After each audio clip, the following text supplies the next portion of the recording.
स्वस्थ रहने के लिए शुद्ध पदार्थों का सेवन करना चाहिए और इसीलिए आप बाजार से सामान लेते हुए दुकानदार से जरूर पूछते हैं, क्यों भैया ये घी शुद्ध है ना? देखो मुझे शुद्ध दूध ही देना। दालें, मिर्च, मसाले सब शुद्ध होना चाहिए। लेकिन क्या ये सभी पदार्थ जिन पर शुद्ध लिखा हुआ है वैज्ञानिक दृष्टिकोण से भी शुद्ध पदार्थ है? अगर मैं कहूँ कि आप जो दूध पीते हैं वो शुद्ध पदार्थ नहीं है, अरे दूध तो शुद्ध पदार्थ होता ही नहीं, तो आप अचंभित हो जाएंगे ना? अरे नहीं, आप परेशान मत होइए। आज हम आपको यही बताने जा रहे हैं कि क्या हमारे आसपास के पदार्थ शुद्ध हैं? एक साधारण व्यक्ति के लिए शुद्ध का अर्थ होता है वस्तु में मिलावट ना होना। जैसे कि आप कहेंगे, आपके द्वारा लाए गए दूध में कोई मिलावट नहीं होती और इसीलिए वो दूध शुद्ध है। लेकिन विज्ञान के अनुसार दूध एक शुद्ध पदार्थ नहीं है, बल्कि जल, वसा और प्रोटीन का एक मिश्रण है। मिश्रण क्या होता है? एक या एक से अधिक शुद्ध तत्वों और यौगिकों को किसी भी अनुपात में मिलाने से बनने वाले पदार्थ को मिश्रण कहते हैं। जैसे कि लौह चूर्ण और सल्फर पाउडर का मिश्रण। हाँ, जैसे चीनी और नमक का मिश्रण। हाँ, बिल्कुल ठीक। अवयवों की प्रकृति के आधार पर मिश्रणों को 3 भागों में विभाजित किया गया है: विलयन, निलंबन और कोलाइडी। विलयन, निलंबन, कोलाइडी, थोड़ा डिटेल में समझाइए ना। ये तीनों ही मिश्रण के प्रकार हैं। आइए अब आप प्रयोग करें। एक बीकर लें, इसमें लगभग 50 मिलीलीटर जल लें। उसमें 1 चम्मच कॉपर सल्फेट का चूर्ण डालें। इसे A मार्क कर दें। एक अन्य बीकर B लें, उसमें भी 50 मिलीलीटर जल लें, लेकिन उसमें 2 चम्मच कॉपर सल्फेट का चूर्ण डालें। अब एक चाइना डिश में 1 चम्मच कॉपर सल्फेट और 1 चम्मच पोटेशियम परमैंगनेट को मिलाएं और इसे C अंकित करें। एक अन्य चाइना डिश में 1 चम्मच कॉपर सल्फेट और 2 चम्मच पोटेशियम परमैंगनेट का मिश्रण लें और उस पर D अंकित करें। अब बीकर A और बीकर B को ध्यान से देखिए। बीकर A में एक पारदर्शी द्रव्य है जिसका रंग हर तरफ समान है। बीकर B में भी ऐसा ही है। वास्तव में मिश्रण A और B समांगी मिश्रण है। समांगी मिश्रण? समांगी मिश्रण क्या होता है? ऐसा मिश्रण जिसका संगठन पूरे मिश्रण में एक सा हो समांगी मिश्रण कहलाता है। जैसे पानी और नमक या फिर पानी और चीनी का मिश्रण। अब आप पानी और चीनी के मिश्रण में अलग अलग स्थान से 1-1 चम्मच मिश्रण लेकर चखें। आप इसका स्वाद सदैव एक समान पाएंगे, यानी इस मिश्रण का संगठन पूरे मिश्रण में एक सा है और इसीलिए ये एक समांगी मिश्रण है। कॉपर सल्फेट, नमक और चीनी जैसे घुलनशील पदार्थों को जब भी पानी में मिलाया जाता है तो वो समांगी मिश्रण यानी विलयन बनाते हैं। ऐसे समांगी मिश्रण को हम विलयन कहते हैं। लेकिन चाइना डिश C और D के मिश्रण के अंश भौतिक दृष्टि से अलग अलग है, कहीं हरा नीला और कहीं गहरा बैंगनी। क्या यह भी समांगी कहलाएंगे? इस तरह के मिश्रण जिनका संगठन भौतिक दृष्टि से असमान हो, विषमांगी कहलाते हैं। जब भी दो ठोस पदार्थों को मिलाया जाता है जो आपस में कोई क्रिया नहीं करते, तो वो विषमांगी मिश्रण बनाते हैं। जैसे कि चॉक पाउडर और रेत का मिश्रण, हल्दी और नमक का मिश्रण, तेल और जल का मिश्रण, नमक और लोहे की छीलन का मिश्रण। जी हाँ, आप ठीक कह रही हैं। यहाँ हम अवयवों को अलग अलग देख सकते हैं, पहचान सकते हैं। लेकिन बीकर ए और बी में रंगों की तीव्रता में अंतर क्यों है? बीकर बी में बीकर ए की तुलना में नीला रंग तीव्र क्यों है? वो इसलिए क्योंकि बीकर ए में 50 मिलीलीटर पानी में 1 चम्मच कॉपर सल्फेट डाला था और बीकर बी में 50 मिलीलीटर पानी में 2 चम्मच कॉपर सल्फेट डाला था। दोनों बीकरों में कॉपर सल्फेट के घोल के रंगों की तीव्रता में अंतर ये दिखलाता है कि रंग की तीव्रता घुलनशील पदार्थ की मात्रा पर निर्भर करती है और समांगी मिश्रण अलग अलग संगठन रख सकते हैं। तो नींबू जल और सोडा जल भी समांगी मिश्रण यानी विलयन हुए। हाँ, एक बात और, विलयन ठोस, द्रव या गैस किसी भी रूप में हो सकते हैं।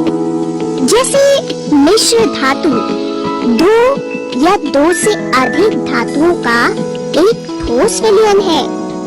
जैसे कि स्टील, लोहा और कार्बन का मिश्रण है। पीतल, तांबा और जिंक धातु का मिश्रण है। कांसा, तांबा और टिन धातु का मिश्रण है। वायु एक गैसीय विलयन का उदाहरण है, जिसमें मुख्य रूप से 78% नाइट्रोजन और 21% ऑक्सीजन होती है। और तरल विलयन के उदाहरण तो अनेकों हैं, जैसे कि टिंचर आयोडीन और अल्कोहल का विलयन है। विलयन में जो घटक अधिक मात्रा में होता है उसे विलायक कहते हैं और जो कम मात्रा में होता है उसे विलेय कहते हैं। जैसे कि पानी और नमक के घोल में पानी विलायक है और नमक विलेय। कोक और सोडा जल आदि में जल विलायक है और कार्बन डाइऑक्साइड गैस विलेय। अच्छा, तो वायु गैस में 78% नाइट्रोजन है, अतः यह विलायक है, और 21% ऑक्सीजन, अतः ये विलेय है। क्या विलयन की कोई अन्य पहचान भी है? हाँ, अब हम इसे आगे समझते हैं। एक बीकर में पानी ले, इसमें कॉपर सल्फेट के 2-3 क्रिस्टल डालें। इसे भले प्रकार से मिला दें। इसकी सबसे पहली पहचान ये है कि विलयन एक समांगी मिश्रण होता है। विलयन के कण व्यास में 1 नैनोमीटर से भी छोटे होते हैं और इसीलिए वे नग्न आंखों से नहीं देखे जा सकते। यदि हम पेंसिल टॉर्च या लेजर टॉर्च से प्रकाश किरण को बीकर पर डालें, तो प्रकाश का मार्ग दिखाई नहीं देता, क्योंकि छोटे आकार के कारण विलयन के कण गुजर रही प्रकाश की किरण को फैलाते नहीं हैं और इसीलिए हमें प्रकाश का मार्ग दिखाई नहीं देता। अब इस मिश्रण को कुछ देर शांत पड़ा रहने दीजिए। यहाँ तो कोई परिवर्तन नहीं हुआ। हाँ, आप इसे सावधानी से छानें। क्या छन्ना पत्र पर कुछ बचा? नहीं। हाँ, ये भी विलयन की पहचान है।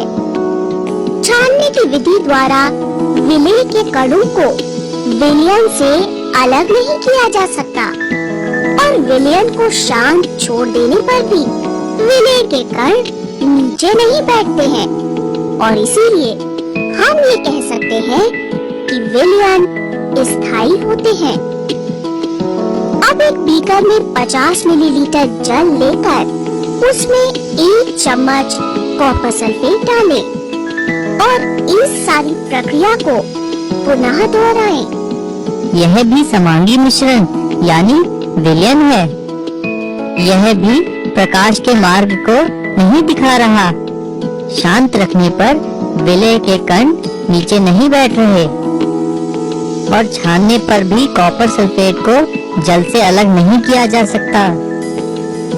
लेकिन दोनों ही परिस्थितियों में विलायक में विलय की मात्रा अलग-अलग है। बीकर ए में 2-3 क्रिस्टल कॉपर सल्फेट डाला गया है और बीकर बी में 1 चम्मच कॉपर सल्फेट डाला गया है। बीकर ए की तुलना में बीकर बी में विलय की मात्रा अधिक है और इसीलिए बीकर बी में विलयन सांद्र विलयन कहलाता है और बीकर ए में विलय की मात्रा कम है और इसीलिए ये तनु विलयन कहलाता है। अब एक अन्य बीकर ले और उसमें चौक का चूर्ण ले। अब इसमें जल मिलाएं और उसे छड़ से हिलाएं। यह तो पानी में कॉपर सल्फेट की भांति नहीं घुल रहा है, बल्कि यहाँ तो चौक के कण घूमते हुए दिखाई दे रहे हैं। हाँ, क्योंकि ये विषमांगी मिश्रण है। अब जरा पेंसिल टॉर्च से प्रकाश की किरणों को बीकर पर डालो और जरा इसको सामने और साइड से देखो तो जरा। यहाँ तो प्रकाश किरण का मार्ग स्पष्ट दिखाई दे रहा है। हाँ, ये निलंबित कण प्रकाश की किरण को फैला देते हैं, जिससे उसका मार्ग दिखाई देने लगता है। अब इस मिश्रण को कुछ समय के लिए शांत छोड़ दीजिए। चौक के कण तो नीचे बैठ गए हैं। हाँ, क्योंकि पानी में चौक के कण निलंबित हैं, इसीलिए इस मिश्रण को निलंबन यानी सस्पेंशन कहा जाता है। ये एक विषमांगी मिश्रण है, जिसमें विलेय पदार्थ के कण विलायक में घुलते नहीं हैं, बल्कि कुछ समय तक माध्यम में निलंबित रहते हैं। निलंबन के गुण। ये एक विषमांगी मिश्रण है। ये कण आँखों से देखे जा सकते हैं। ये निलंबित कण प्रकाश की किरण को फैला देते हैं, जिससे उसका मार्ग दृष्टिगोचर हो जाता है। जब इसे शांत छोड़ देते हैं, तब ये कण नीचे की ओर बैठ जाते हैं, अर्थात निलंबन अस्थायी होता है। छानन विधि द्वारा इन कणों को मिश्रण से पृथक किया जा सकता है। अब एक और क्रिया करें। पानी में दूध की 2 बूंदें डालें और इसे अच्छी तरह मिलाएं और इस पर पेंसिल टॉर्च या लेजर टॉर्च से प्रकाश की किरण डालें। यहाँ भी प्रकाश किरण का मार्ग स्पष्ट दिखाई दे रहा है। हाँ, क्योंकि जल में दूध के कण पूरी तरह से घुलनशील नहीं है। ये एक विषमांगी मिश्रण है, लेकिन यहाँ कण नग्न आँखों से नहीं दिखाई देते। ऐसे मिश्रण को कोलाइडी मिश्रण कहते हैं। कोलाइड के कण विलयन में समान रूप से फैले होते हैं। निलंबन की अपेक्षा इन कणों का आकार छोटा होता है, इसलिए ये नग्न आँख से दिखाई नहीं देते। कोलाइडी में कणों का आकार विलयन में उपस्थित विलेय के कणों के आकार की तुलना में बड़ा और निलंबन में विलेय के कणों के आकार की तुलना में छोटा होता है। इसीलिए कोलाइडी समांगी प्रतीत होता है, लेकिन वास्तव में ये विषमांगी होता है। लेकिन कोलाइड के कण प्रकाश की किरण को आसानी से फैला देते हैं। कोलाइड कणों द्वारा इस प्रकार प्रकाश की किरण को फैलाना टिंडल प्रभाव यानी टिंडल इफेक्ट कहलाता है, क्योंकि इनकी खोज टिंडल नामक वैज्ञानिक ने की थी। अगर हम इस मिश्रण को थोड़ी देर के लिए शांत छोड़ दें, तो क्या कोलाइड के कण भी निलंबन कणों की भांति नीचे बैठ जाएंगे? नहीं, ये कोलाइडी कण बहुत छोटे और निरंतर गति में होने के कारण पृथक नहीं होते, और हम कह सकते हैं कि ये एक स्थायी मिश्रण है। क्या हम इन कणों को मिश्रण से छानकर अलग कर सकते हैं?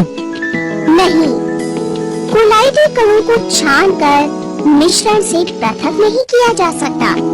मिश्रण को एक खास प्रकार की मशीन, सेंट्रीफ्यूजिंग मशीन में जोर से घुमाया जाता है, जिससे कोलाइड के कण पृथक हो जाते हैं। किसी भी कोलाइड विलयन के दो भाग होते हैं, परिक्षिप्त प्रावस्था यानी कि डिस्पर्स्ड फेज, और परिक्षेपण माध्यम यानी डिस्पर्सिंग मीडियम। विलय पदार्थ की तरह कोलाइडल कण परिक्षिप्त प्रावस्था यानी डिस्पर्स्ड फेज कहलाते हैं, और ये कण जिस माध्यम में निलंबित रहते हैं उसे परिक्षेपण माध्यम यानी डिस्पर्सिंग मीडियम कहते हैं। जैसे कि यहाँ जल हुआ परिक्षेपण माध्यम और दूध हुआ परिक्षिप्त प्रावस्था। परिक्षेपण माध्यम की भौतिक अवस्था और परिक्षिप्त प्रावस्था की भौतिक अवस्था के आधार पर कोलाइड मिश्रण को कई भागों में बांटा जाता है। जैसे कोहरा, बादल या कुहासा। बता सकते हो ये किसका मिश्रण है? इसमें परिक्षिप्त प्रावस्था कौन सी है और परिक्षेपण माध्यम की अवस्था क्या है? हाँ, यह जल और गैस का मिश्रण है। यहाँ गैस में जल की बूंदें हैं। माध्यम तो है गैस, क्योंकि इसकी मात्रा अधिक है, और गैस में जल की बूंदें हैं, तो परिक्षिप्त प्रावस्था हो गई द्रव्य। ऐसा कोलाइडी मिश्रण जिसमें गैस में द्रव्य की बूंदें हो एरोसोल कहा जाता है। इसी प्रकार धुएं में भी गैस परिक्षेपण माध्यम है। परिक्षिप्त प्रावस्था यानी कोलाइड के कण ठोस हैं, इसलिए इन्हें भी एरोसोल कहा जाता है। शेविंग क्रीम से बना झाग या लेदर क्या होता है? द्रव और गैस का मिश्रण। हाँ, शेविंग क्रीम में द्रव तो परिक्षेपण माध्यम के रूप में है और गैस परिक्षिप्त प्रावस्था के रूप में, इसीलिए इसे फोम कहते हैं। दूध और फेस क्रीम में परिक्षेपण माध्यम और परिक्षिप्त प्रावस्था दोनों ही द्रव्य रूप में है, इसे इमल्शन कहते हैं। कीचड़ और मैग्नीशियम मिल्क में द्रव्य के अंदर ठोस के कण परिक्षिप्त प्रावस्था के रूप में होते हैं, इसलिए इसे सोल कहते हैं। रबर, स्पंज और फोम में परिक्षेपण माध्यम तो ठोस है और परिक्षिप्त प्रावस्था गैस, इसलिए इस कोलाइड मिश्रण को फोम कहते हैं। जेली, पनीर और मक्खन में परिक्षेपण माध्यम और परिक्षिप्त प्रावस्था की क्या अवस्था है? मक्खन और जेली में परिक्षेपण माध्यम तो ठोस है और परिक्षिप्त अवस्था द्रव। इस कोलाइड मिश्रण को जेल कहते हैं। रत्न, रंगीन पत्थर और दूधिया कांच में परिक्षेपण माध्यम ठोस है और उसमें परिक्षिप्त प्रावस्था भी ठोस रूप में है, और ऐसे मिश्रण को ठोस सोल कहते हैं।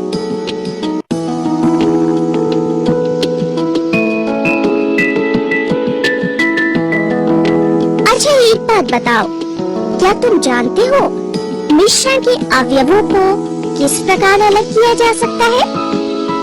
चलो मैं ही बताती हूँ। मिश्रण के अवयवों को भौतिक विधियों द्वारा अलग किया जा सकता है। वो कैसे? आइए, अब हम आपको मिश्रण से अवयव अलग करने की विधियां बताएंगे और इससे आप समझ जाएंगे कि मिश्रण शुद्ध पदार्थ नहीं होते। अच्छा, पहले आप ये बताइए, चाय और चाय पत्ती के मिश्रण के अवयवों को किस प्रकार अलग किया जाता है?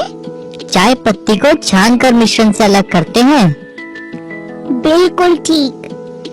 इसी तरह विषमांगी मिश्रण में से अवयवों को भौतिक क्रिया द्वारा अलग किया जा सकता है, जैसे कि हाथ से चुनकर।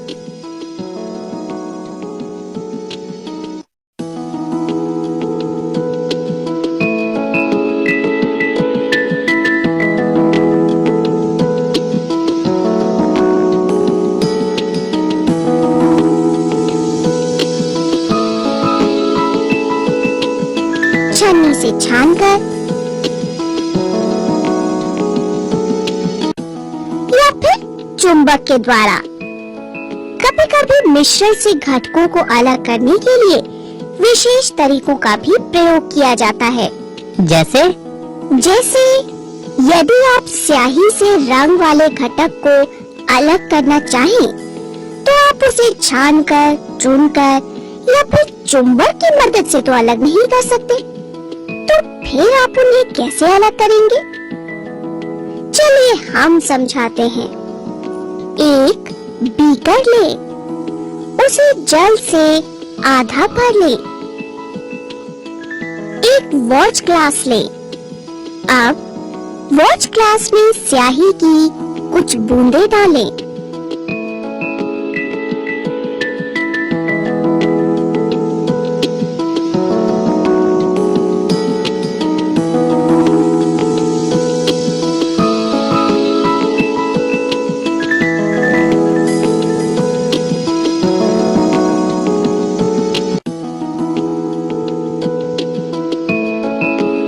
अब इस ग्लास को बीकर के मुंह पर रख दें। अब इस बीकर को गर्म करें। यहाँ वॉच ग्लास से कुछ वाष्पीकरण हो रहा है। हाँ, इसे तब तक गर्म करें जब तक कि वॉच ग्लास से भाप उठनी बंद ना हो जाए। अब इसे गर्म करना बंद कर दें। यहाँ स्याही का जल तो वाष्प बनकर उड़ गया और स्याही का रंग वाला घटक वॉच ग्लास में रह गया। इसी विधि को वाष्पीकरण कहते हैं, जहाँ मिश्रण के एक अवयव को वाष्प के रूप में अलग कर दिया जाता है और वांछित अवयव को प्राप्त कर लिया जाता है। ओके, तो इसका मतलब है कि स्याही भी एक मिश्रण है? हाँ, स्याही जल में रंग का एक मिश्रण है। यहाँ हमने विलायक से विलेय को वाष्पीकरण विधि के द्वारा अलग किया। आपने अपने घर में माँ को दूध से क्रीम निकालते हुए जरूर देखा होगा। आइए, अब हम आपको बताते हैं। एक परत नली में थोड़ी मात्रा में संपूर्ण क्रीम यानी फुल क्रीम वाला दूध लें। इसे सेंट्रीफ्यूजिंग क्रीम में चलाएं।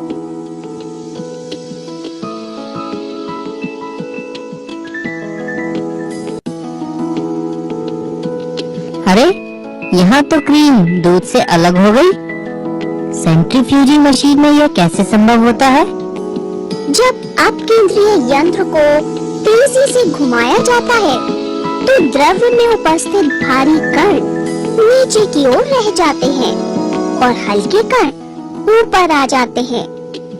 इस विधि को अपकेंद्रण विधि कहते हैं। कभी कभी द्रव्य में मौजूद ठोस कण इतने छोटे होते हैं कि इन्हें छानक पत्र द्वारा अलग नहीं किया जा सकता। इसलिए ऐसे मिश्रणों को अपकेंद्रण विधि द्वारा अलग किया जाता है। जांच प्रयोगशाला में रक्त और मूत्र की जांच में ठोस कणों को बैठाने के लिए अब केंद्र मशीन का ही प्रयोग किया जाता है।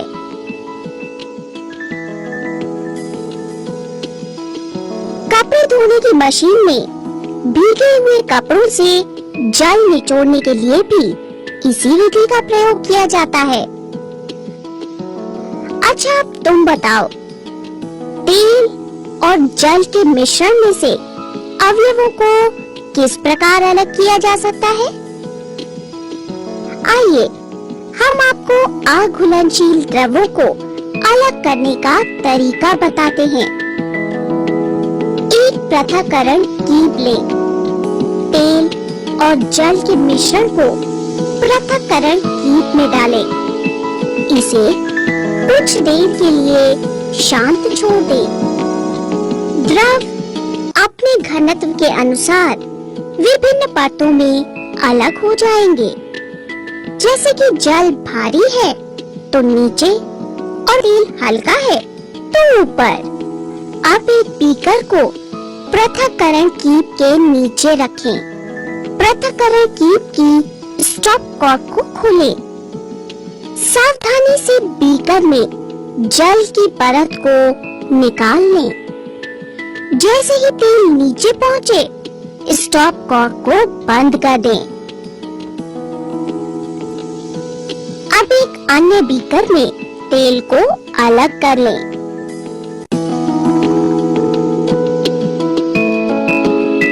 अच्छा, तो दो अघुलनशील द्रव्यों को अलग करने के लिए पृथक्करण कीप का प्रयोग करना चाहिए। लेकिन दो घुलनशील द्रव्य को किस प्रकार अलग किया जा सकता है? आओ हम बताते हैं। जल और एसीटोन का मिश्रण लें। जल में एसीटोन घुलनशील होता है। अब इस मिश्रण को एक गोल पेंदी के फ्लास्क में डालें। क्लैंप स्टैंड की सहायता से फ्लास्क को ट्राइपॉड पर व्यवस्थित करें। इसमें इस प्रकार कंडेंसर को जोड़ें और थर्मामीटर लगाएं। मिश्रण को धीरे धीरे गर्म करें और थर्मामीटर का अवलोकन करें। आप ये जानते ही हैं कि सभी द्रव अपने क्वथनांक पर वाष्प में बदलते हैं। जिस द्रव का क्वथनांक कम होता है वो पहले वाष्प में बदलता है। एसीटोन का क्वथनांक जल से कम होता है, इसीलिए यहाँ पहले एसीटोन अपने क्वथनांक पर वाष्प में बदलेगा। ये वाष्प जब कंडेंसर से गुजरेगी, जो ठंडी होकर पुनः द्रव में बदल जाएगी और हम उस द्रव यानी कि एसीटोन को एक बीकर में इकट्ठा कर लेंगे। जल आसवन फ्लास्क में शेष रह जाता है और इस प्रकार दो घुलनशील द्रवों को अलग किया जा सकता है। इस विधि को डिस्टिलेशन कहते हैं। लेकिन दोनों द्रवों के क्वथनांक में कम से कम 25 केल्विन का अंतर होना चाहिए। यदि घुलनशील द्रवों की संख्या 2 से अधिक हो तो प्रभाजी आसवन विधि का प्रयोग किया जाता है। जैसे कि पेट्रोलियम के उत्पादों को अलग करने में या फिर वायु से विभिन्न गैसों को अलग करने में प्रभाजी आसवन विधि का ही प्रयोग करते हैं। साधारण प्रभाजी स्तंभ एक नली होती है जो कि शीशे के गुटकों से भरी होती है। ये गुटके वाष्प को ठंडा और संघनित होने के लिए सतह प्रदान करते हैं। वायु एक समांगी मिश्रण है। इसके घटकों को भी प्रभाजी आसवन विधि द्वारा अलग किया जा सकता है। वायु को दाब बढ़ाकर और तापमान कम कर संपीड़ित कर ठंडा किया जाता है, जिससे वायु द्रवित हो जाती है और फिर द्रवित वायु को प्रभाजी आसवन कॉलम में धीरे धीरे गर्म किया जाता है। विभिन्न ऊंचाइयों पर गैसों को अलग किया जाता है। ऑक्सीजन का क्वथनांक घटा 183 डिग्री सेंटीग्रेड होता है और इसका वायु में प्रतिशत 20.9 है। ऑर्गन का क्वथनांक घटा 186 डिग्री सेंटीग्रेड है और इसका वायु में प्रतिशत 0.9 है। नाइट्रोजन का क्वथनांक घटा 196 डिग्री सेंटीग्रेड है और इसका वायु में प्रतिशत 78.1 है। अच्छा, अब तुम बताओ, अमोनियम क्लोराइड और नमक के मिश्रण में से अवयवों को किस प्रकार अलग करेंगे? अमोनियम क्लोराइड एक ऊर्ध्वपातित हो सकने वाला पदार्थ है, यानी इसे गर्म करने पर ये सीधे ठोस से गैसीय अवस्था में बदलता है। यदि मिश्रण में एक अवयव ऊर्ध्वपातित हो सकता हो, तो उसे अलग करने का बड़ा ही आसान तरीका है। चलिए इसे करके देखते हैं। एक चाइना डिश में नमक और अमोनियम क्लोराइड का मिश्रण लें। चाइना डिश पर इस प्रकार कीप यानी फनल रखें। फनल के मुंह को रुई से बंद कर दें। अब चाइना डिश को धीरे धीरे गर्म करें। गर्म होने पर अमोनियम क्लोराइड ठोस से सीधे वाष्प रूप में परिवर्तित हो जाती है और ये वाष्प ठंडे होने पर फिर से ठोस अमोनियम क्लोराइड में बदल जाती है और कीप की अंदर की सतह पर जमा हो जाती है। अमोनियम क्लोराइड कपूर, नेफ्थलीन और एंथ्रासीन जैसे ऊर्ध्वपातित होने योग्य ठोस पदार्थों को मिश्रण से इसी प्रकार अलग किया जाता है। अब हम काली स्याही में डाई के रंगों को अलग करेंगे। इसके लिए हम एक छानक पत्र लेते हैं। इसके निचले किनारे से 3 सेंटीमीटर ऊपर पेंसिल से एक रेखा खींचे। उस रेखा के बीच में काली स्याही की एक बूंद रखें। इसे सूखने दें। एक जार में कुछ जल लें। इसमें छानक कागज को इस प्रकार रखें कि वो जल की सतह से ठीक ऊपर रहे, यानी छानक कागज का निचला किनारा पानी की ऊपरी सतह के केवल संपर्क में रहे। अब इसे कुछ समय के लिए ऐसे ही छोड़ दें। जैसे जैसे जल छानक पत्र पर ऊपर की ओर उठता है, स्याही में डाई का रंग भी ऊपर की ओर उठता है। छानक पत्र पर कई रंग दिखने लगते हैं। यानी काली स्याही भिन्न रंगों की डाई का मिश्रण है। जानते हो ऐसा क्यों होता है? चलिए हम बताते हैं। अधिकतर डाई 2 या 2 से अधिक रंगों का मिश्रण होती है। स्याही में जल विलायक के रूप में है तथा डाई विलेय के रूप में होती है। जैसे ही जल छानक पत्र पर ऊपर की ओर चढ़ता है, डाई के कणों को भी अपने साथ ले लेता है। डाई का रंग वाला घटक जो कि जल में अधिक घुलनशील होता है, वो तेजी से ऊपर उठता है और जो कम घुलनशील होता है, वो धीमी गति से ऊपर चढ़ता है। और इस प्रकार रंगों को अलग अलग किया जा सकता है। मिश्रण से घटकों को अलग करने की इस विधि को क्रोमेटोग्राफी कहते हैं। ग्रीक भाषा में क्रोमा का अर्थ रंग होता है। इस विधि का प्रयोग एक ही प्रकार के विलायक में उपस्थित विभिन्न विलेय पदार्थों को अलग करने के लिए किया जाता है। चलो अब हम तुम्हें बताते हैं कि अशुद्ध कॉपर सल्फेट से शुद्ध कॉपर सल्फेट कैसे प्राप्त किया जा सकता है। एक चीनी मिट्टी की प्याली यानी चाइना डिश लें। उसमें लगभग 5 ग्राम अशुद्ध कॉपर सल्फेट लें। इसे जल की न्यूनतम मात्रा में घोलें। अब अशुद्धियों को छान लें। संतृप्त विलयन प्राप्त करने के लिए मिश्रण को गर्म करके जल को वाष्पीकृत करें।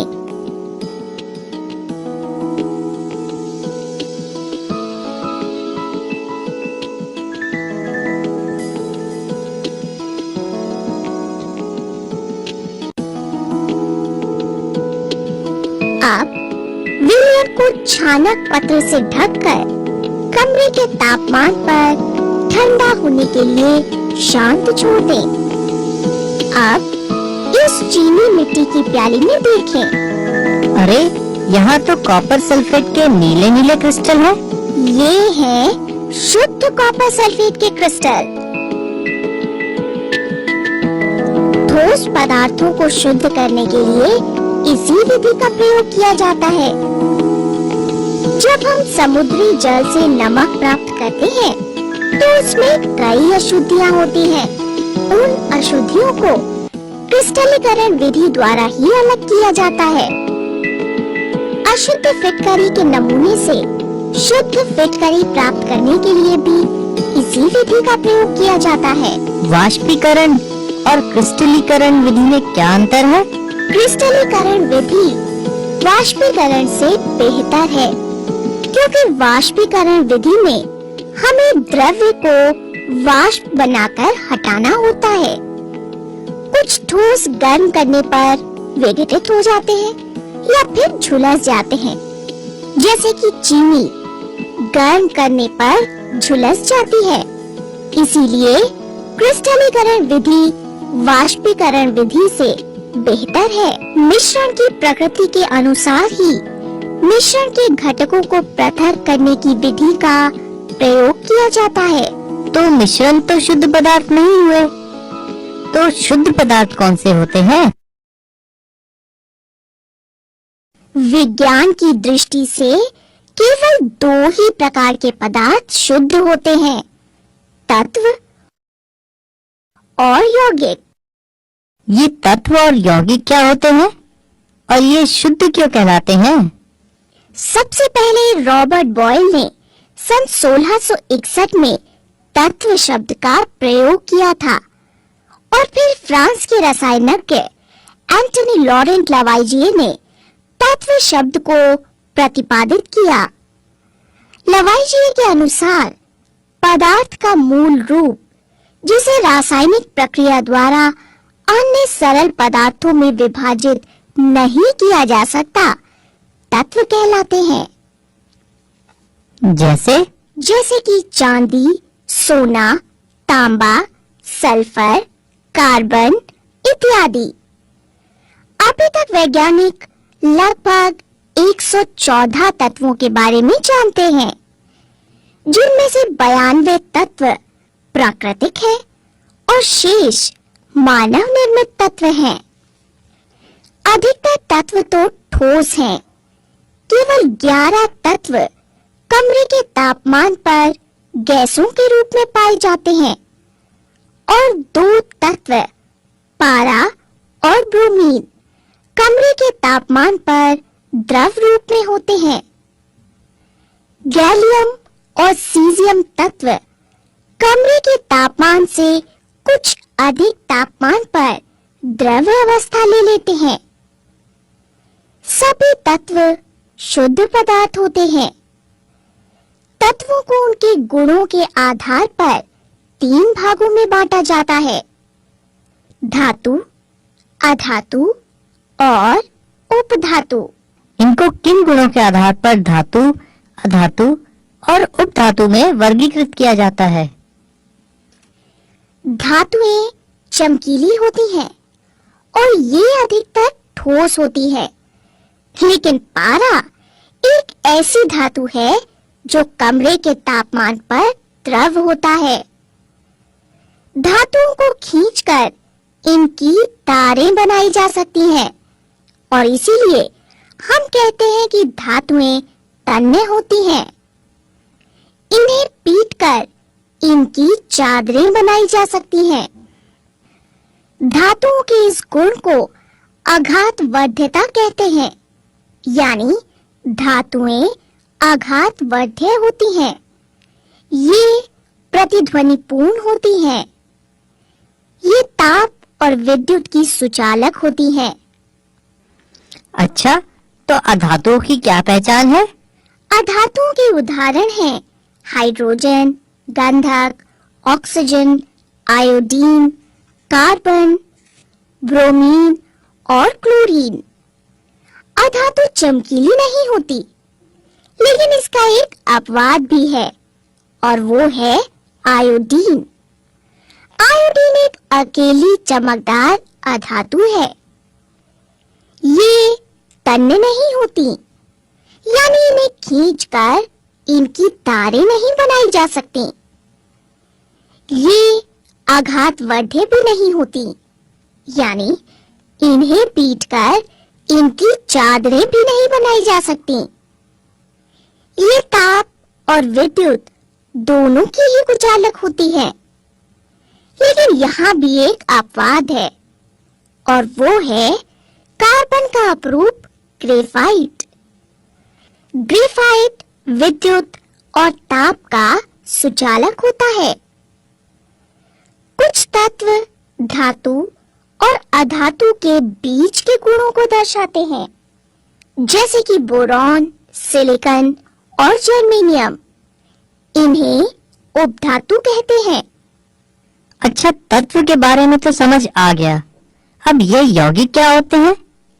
ऐसे शुद्ध पदार्थ जो दो या दो से अधिक तत्वों के नियत अनुपात में रासायनिक तौर पर संयोजन से बनते हैं, यौगिक कहलाते हैं। अच्छा, इसे एक प्रयोग करके समझाइए। जरूर। 5 ग्राम लोहे की चून लें और 3 ग्राम सल्फर पाउडर। इन्हें एक चाइना डिश में अच्छी तरह मिलाएं। तो ये तैयार हो गया लौह चूर्ण और सल्फर पाउडर का मिश्रण।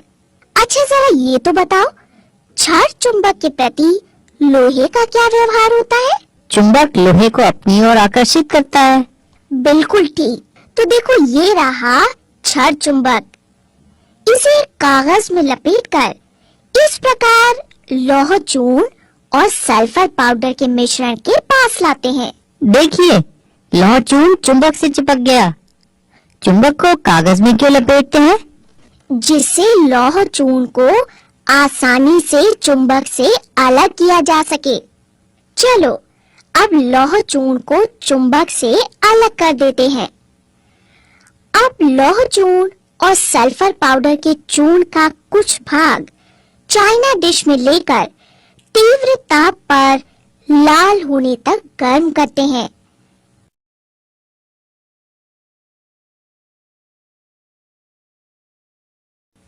अब ज्वाला को हटा देते हैं, इसे ठंडा करते हैं। एक बार फिर से क्षार चुंबक को गर्म लौह चूर्ण और सल्फर पाउडर के लाल तप्त मिश्रण के समीप लाते हैं। यहाँ तो कुछ भी क्षार चुंबक से आकर्षित नहीं हो रहा। हाँ, क्योंकि गर्म करने पर लौह चूर्ण और सल्फर पाउडर के मध्य रासायनिक अभिक्रिया हो गई है और उनके रासायनिक तौर पर संयोजन से एक नया शुद्ध पदार्थ बन गया है और ये पदार्थ है आयरन सल्फाइड। चूंकि ये आयरन और सल्फर दो शुद्ध तत्वों के रासायनिक संयोग से बना है, इसलिए इसे यौगिक कहते हैं। तो पहले जो लौह चूर्ण और सल्फर पाउडर के साथ मिलाया था, वह मिश्रण था? हाँ, वो लौह चूर्ण और सल्फर पाउडर का मिश्रण था। मिश्रण और यौगिक को हम कैसे पहचानेंगे? उनके बीच अंतर कैसे जानेंगे? बहुत आसान है। कोई भी मिश्रण उसमें उपस्थित घटकों के गुणधर्मों को दर्शाता है। क्या मतलब? जैसे जब हम लौह चूर्ण और सल्फर पाउडर के मिश्रण के पास क्षण चुंबक लेकर गए थे, तो चुंबक ने लौह चूर्ण को अपनी ओर आकर्षित किया था, क्योंकि लौह चूर्ण के गुण मिश्रण में विद्यमान थे। लेकिन जब लौह चूर्ण और सल्फर पाउडर के चूर्ण को एक साथ लेकर लाल तप्त किया गया और फिर क्षण चुंबक को उनके समीप लाया गया, तो क्षण चुंबक ने कुछ भी आकर्षित नहीं किया, क्योंकि अब यहाँ एक नया शुद्ध पदार्थ बन गया है, आयरन सल्फाइड। इसी प्रकार आप लौह चूर्ण और सल्फर पाउडर के मिश्रण का कुछ अंश कार्बन डाइसल्फाइड के विलयन में डालें, तो सल्फर इसमें भली प्रकार से घुल जाएगा और लौह चूर्ण अलग हो जाएगा। लेकिन आप लौह चूर्ण और सल्फर पाउडर के लाल तप्त किए गए पदार्थ को कार्बन डाइसल्फाइड के विलयन में डालें, तो कोई प्रभाव नहीं पड़ेगा।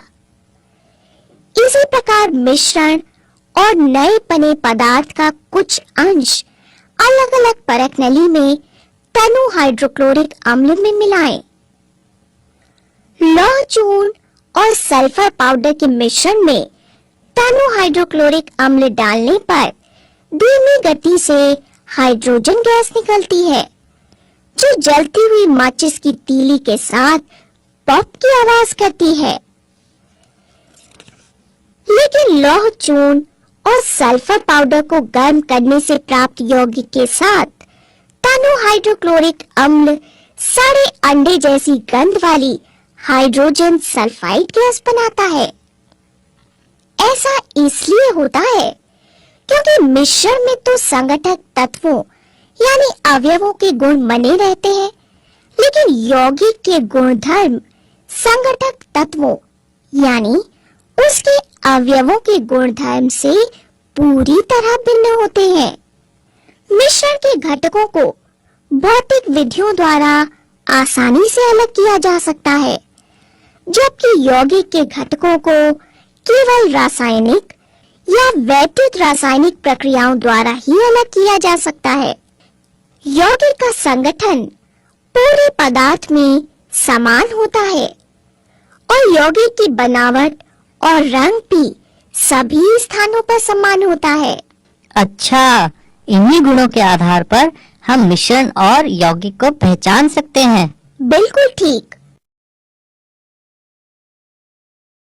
अब मैं तुम्हें भौतिक और रासायनिक परिवर्तनों के बारे में बताती हूँ। भौतिक और रासायनिक परिवर्तन वे क्या होते हैं? ऐसे परिवर्तन जिसमें पदार्थ के संगठन और रासायनिक गुण में कोई परिवर्तन नहीं होता, केवल पदार्थ की अवस्था का अंतः रूपांतरण होता है, भौतिक परिवर्तन कहलाते हैं। जैसे कि बर्फ से जल,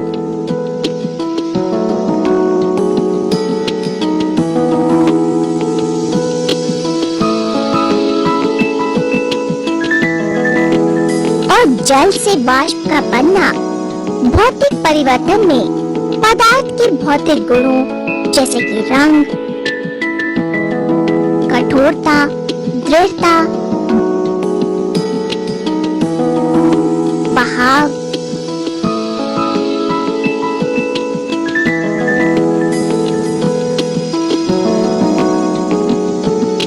घनत्व, द्रव्यंक, क्वथनांक आदि में परिवर्तन करता है।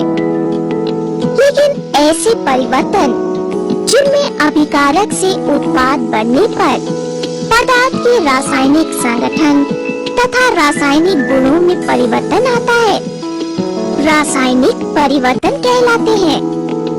जैसे लकड़ी का जलना। और मोमबत्ती का जलना कैसा परिवर्तन है? मोमबत्ती का जलना भौतिक और रासायनिक परिवर्तन का मिश्रण है। कैसे? सोचो और बताओ।